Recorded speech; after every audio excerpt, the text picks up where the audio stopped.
On an earlier dive, we got into what is known as the Strauss Suite. If you saw the movie, it would be the room where young Rose was sketched. And boy, did it lead to a surprise. Let's take a look. That might lead to the Strauss room, but I don't think it's going to be worth it. That looks pretty messed up in there. Right on the other side of this web frame, right here, is the most opulent, beautiful room on the ship. And it's the room that we used as an architectural model for the Jack and Rose room, I mean for Rose's suite in the movie. No kidding. Yeah. Oh, that's the room right there. And the Strausses, of course, were the loving couple that went down together. Well, we don't know what happened to them. They definitely died in the sinking. And she stayed with him when she had a chance to get on a lifeboat.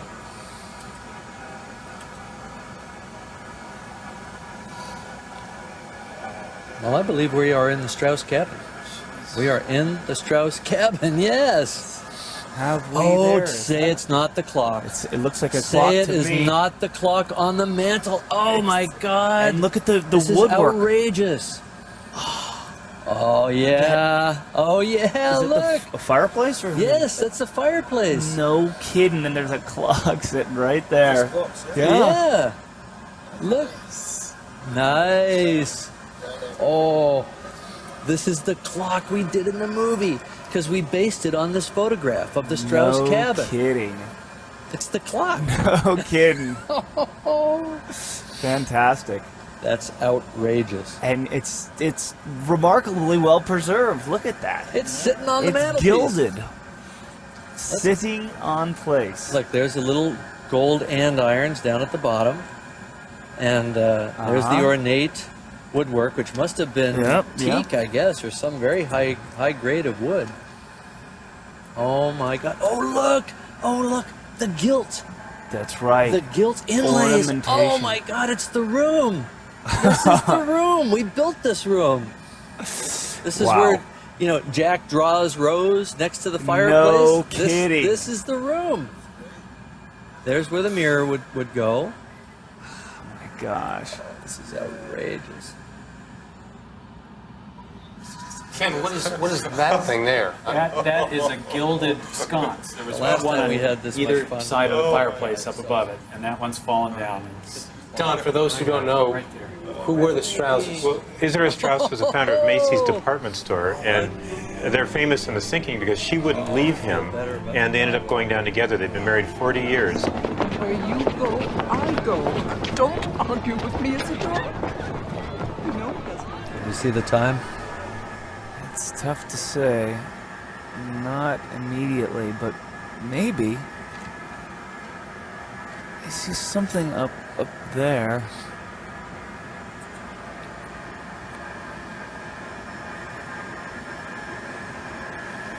Should say 2:20. I can maybe just make out something along the upper rim, but I don't see. I can see numbers actually. Let's see. Yep, 11, and X is Roman numerals.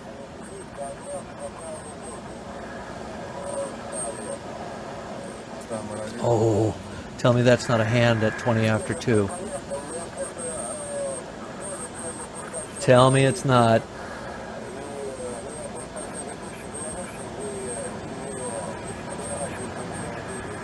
Recorder features. See how?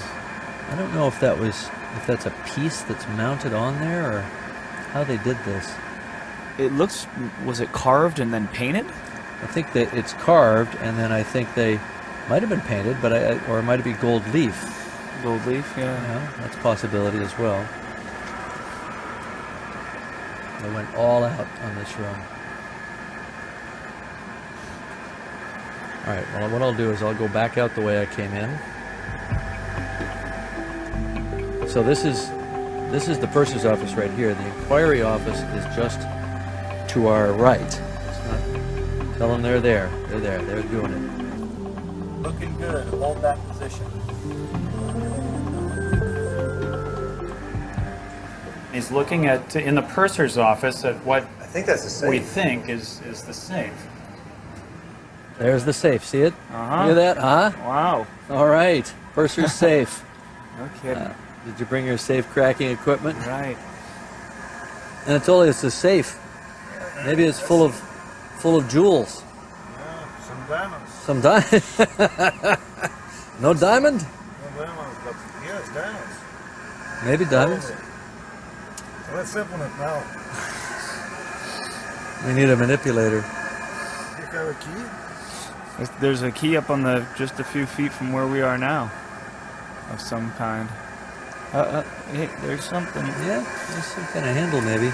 Yep, sure enough. Look, it's two handles. Mm-hmm. I wonder if this is just an upright chest. Well, what they called a safe might not be a safe as we imagine it, like a Right. bank vault. It's a locking cabinet.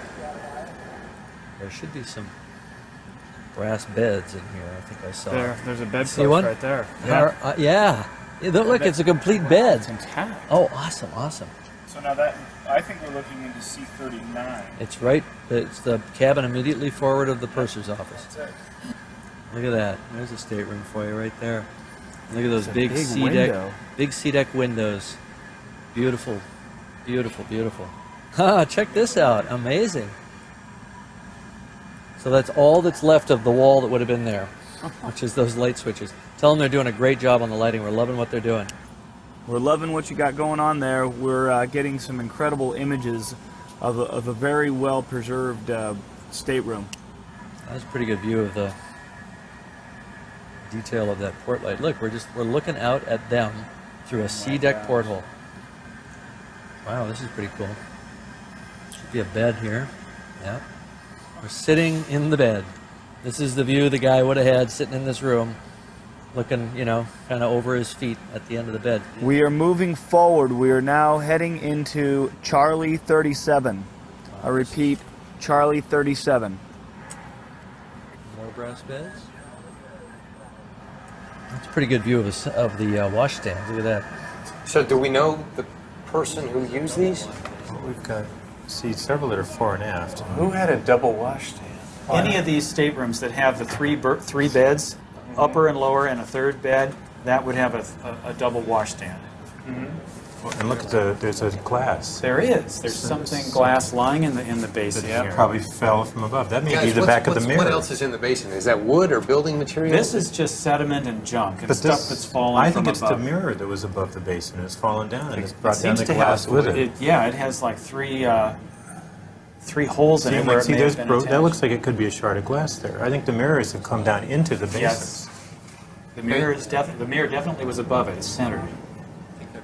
Ken, you're very intimate with Titanic. Have you seen preservation like this before? This is really unprecedented now. We're getting into such order and such recognizable objects that I have not seen before in such quantity.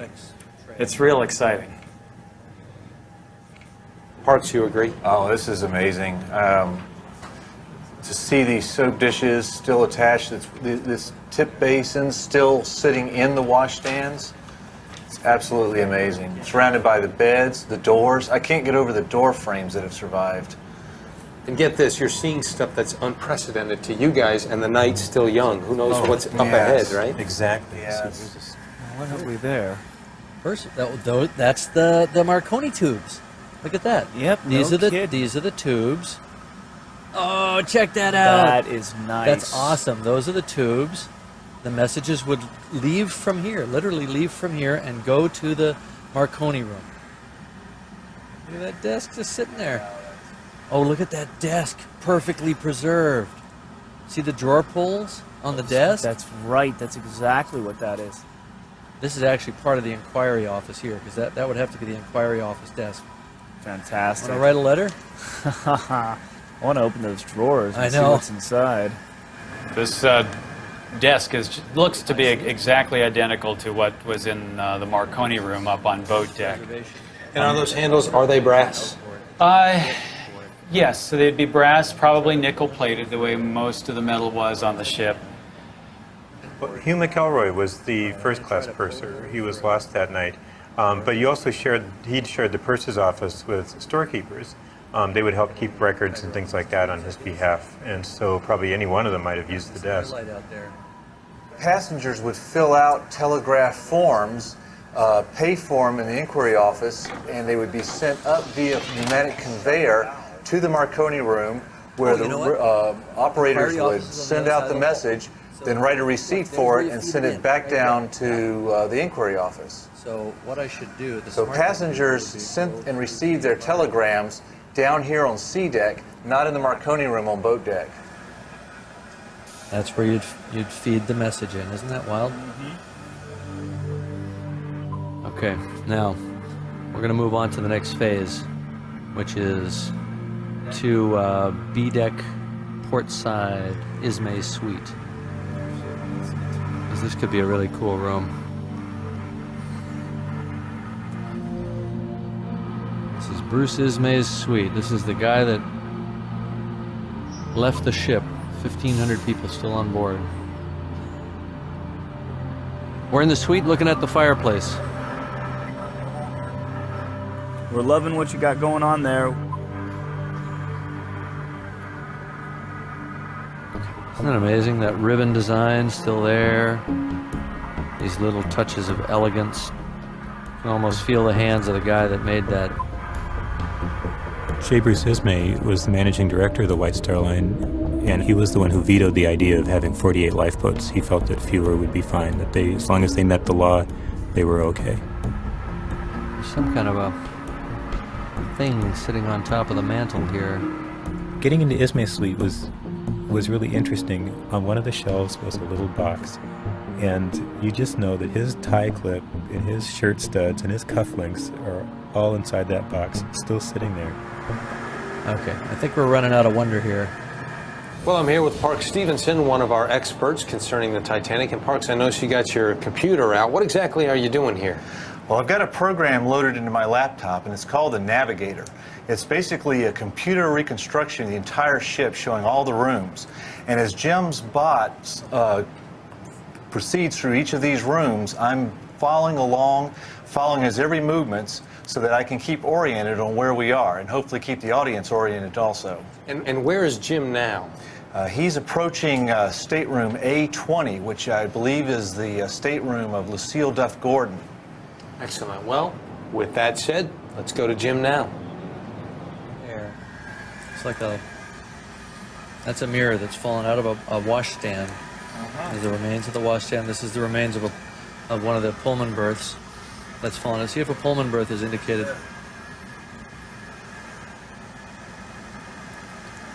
There's one of those Prometheus heaters, or no, it's a rack that you put your stuff in, your personal effects. It's pretty open above. Oh look! Oh yeah! Oh yes!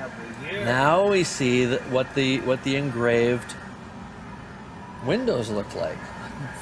nice. You never know when Titanic's going to surprise you. Give you a little cookie. It's almost like Celtic imagery.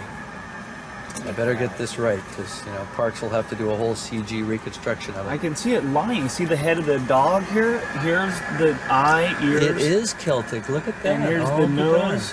It wraps around. Here's the tail, the hind legs, the front legs.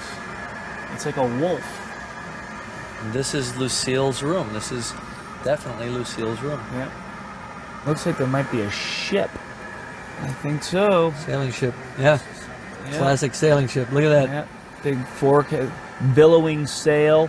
Oh, a flying standard. You've got a forecastle, stern castle, and crashing waves.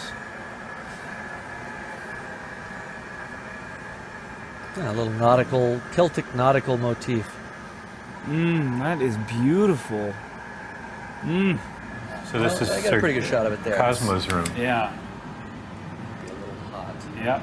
Limelight all the way up. So, who was Sir Cosmo? Well, he was titled from England, had been on the fencing team for the 1908 Olympics, and had married Lucille, who was a dress designer, and really very, very fashionable dress designer, very expensive clothing, and really sought out by a lot of the wealthiest ladies in the world. Now, this window, it's not only beautiful, but this design served a purpose. Is that right, Ken? That purpose was to allow privacy for the first-class passengers inside, because on this particular deck, on A deck, there was a promenade outside. Anybody could just walk by and look right in and see what you're doing, especially after dark. So you could raise this from below, and it would allow light in during daylight, but allow that privacy.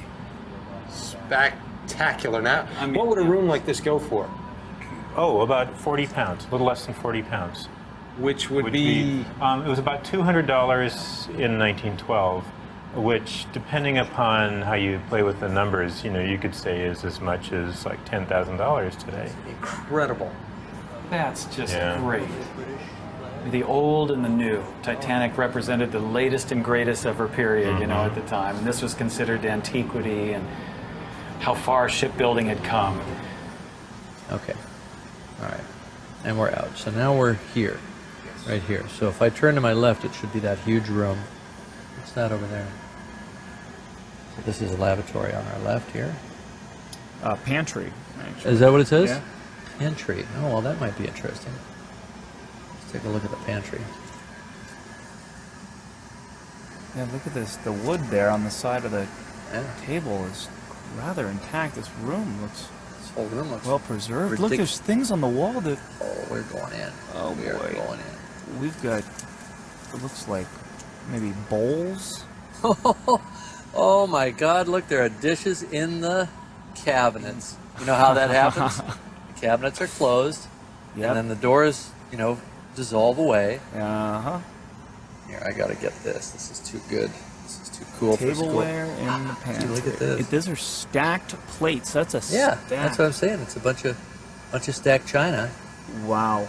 That was left in a cupboard, and that now the doors have disintegrated. There's something about seeing it in situ like this that's just amazing, isn't it? Mm-hmm. And there's not a lot of sediment in here. No. There's some other object there. Cool stuff in here. Phenomenal, isn't it, Ken? Yes. The fact that you're seeing these plates just stacked up, they're frozen in time. First-class White Star Line plates. You can see the scalloped edges on these down here. These were provided by Stoniers. These up here are saucers, and they're circular. They don't have scalloped edges. That's a different type of plate. So apparently the doors were on here and have since decayed away, revealing... Yes, they must have been just pine doors, and that's eaten very quickly by the organisms down there. In fact, this purplish thing right in the middle here appears to be some kind of interesting and strange organism. Look at the little dots along the side, little white dots. Some kind of a deep sea slug or worm or something. I have no idea. Now these plates, are they slow to deteriorate? Will they stay like that? They will. They will last for an awfully long time. They're fired, you know, china, bone china plates. You can see the scalloped edges there. This is really, this life form is bizarre, isn't it? Yes. Wow. Interesting. Different color. Stands right out. Plates that never got used. These used to have turquoise, sometimes referred to as the wisteria pattern. What at first appeared to be a mundane find was just one of the reasons for Jim inviting Emily Jadif, one of the archaeologists, on board. I mean, this is just incredible. And one of the things that I'm trying to do here is add in all artifacts and structural elements that we see inside of the wreck on this expedition into a master database. You might have seen me back there typing away furiously, but it's a little bit too much right now for me to... Yeah. So part of your job here is to log what you're seeing, is that right? Most definitely, yes. We're going to have a comprehensive database of all interior images collected on this expedition. We separate them all out by class, by decoration, by, you know, location, status. Many different factors go into the database so that we can split it up later, and hopefully it will tell us things about differences between historical and archaeological record so we can compare and contrast. So what, freshwater dispenser? Well, Freshwater this got me. I don't think it's a water boiler. I think it might be a freshwater cistern, as I hear Jim saying on the sound here.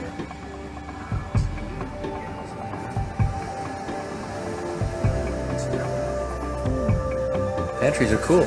Well, stuff in here survives.